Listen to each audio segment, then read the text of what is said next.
Panginan din nyo. Kain na. Minsan lang special ang ulam.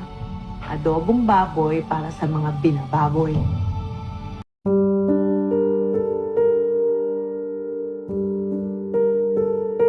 Sino nga bang makakalimot sa gerang nagbabago sa kulay ng aking buhay? Mga baboy sila. Kasing itim ng dilim ang kanilang mga kaluluwa. Naalala ko pa kung paano nila akong hinila sa mahaba at maduming pasilyo at inihain sa isang silid na parang handa sa isang piging. Nanginginig ako. Nakabibingi ang takot na sa akin sumasakop. Lumapit na sila. Paisa-isa, pumila.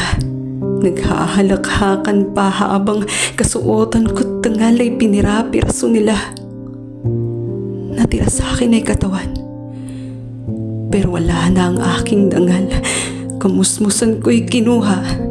Pati buhay nila ama't ina. Naririnig ko sila, mga babaeng sumisigaw ng tama na. Tama na. Pero pinilahan pa rin nila. Di ko maintindihan ang kanilang mga pananalita. Pero nauunawaan ko, kabilang ako sa mga biktima nila. Bangungot ang siyang aming naging kumot sa kahalayang, maging sa kasaysayan ay di na mawawala.